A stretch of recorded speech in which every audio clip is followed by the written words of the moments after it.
So I also want to thank, the City Council for using their power to hold this administration accountable to following the law, respecting human rights, moving forward on closing Rikers.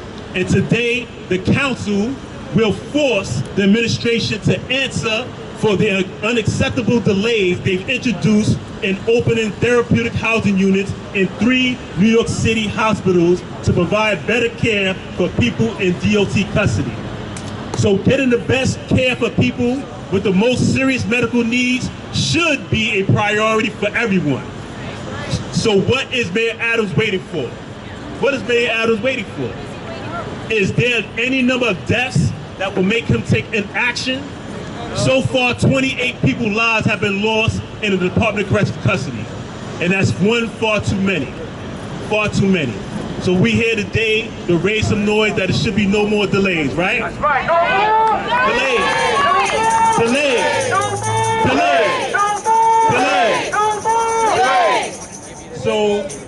So the first speaker I want to bring up, we have a lineup of the speakers today, and the first speaker I want to bring up is a member of Freedom Agenda, someone who's been courageous. Oh, we got our speaker. Okay, we got our first speaker lined up that's here today. You know her work. You know who she is. She's the chair of the Criminal Justice Committee. Give a warm welcome for Council Member Carlina Rivera.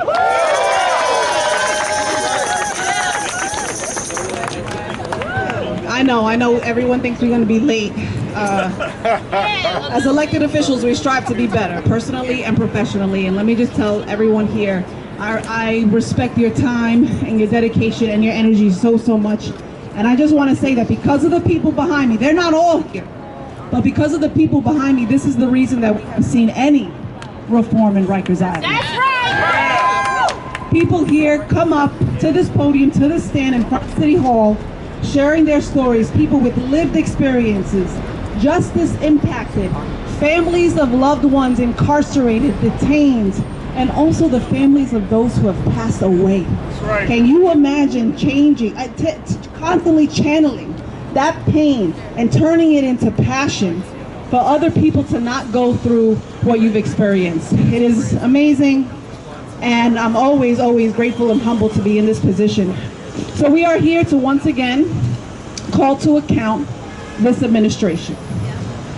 I want to say that, a lot of the people behind me also worked to put a plan together to close Rikers and to make sure that people were closer to their communities and to resources so we could truly believe in the word rehabilitation when we use it. And almost 4 years ago, the former mayor announced an initiative to establish new outposted therapeutic housing units at some of our hospitals in very important communities, and especially in hospitals, public hospitals, where they don't turn anyone away. They're already overburdened more than most facilities, and you're going to hear from the chair of hospitals in a second. At the time of the announcement, there was a lot of touting by the administration then. They said this was going to be continuous access to specialty and subspecialty care for people in custody, and that this was going to be for people with complex medical, mental health, and substance abuse needs. And they were right. Those needs are specific and they're special and they need urgent attention. But right now we don't have a timeline on that 4 years later. And we are going into City Hall today to ask questions and to figure out why we barely have an idea when these beds will be online. Right now, about only 250 beds are available in specialized units on Rikers. 250. That ain't right. There's about half the population on Rikers Island that have been diagnosed with a mental health issue. That means there are hundreds of people without access to the medical care that they so desperately need, in addition to the missed appointments that are already occurring because of staffing mismanagement. So, from 4 years ago, they said we would see another 250 beds. I think most of us can say that number sounds a little low right now. But what we have to do is make sure that they're fulfilling the promises that were made. So that's why we are here.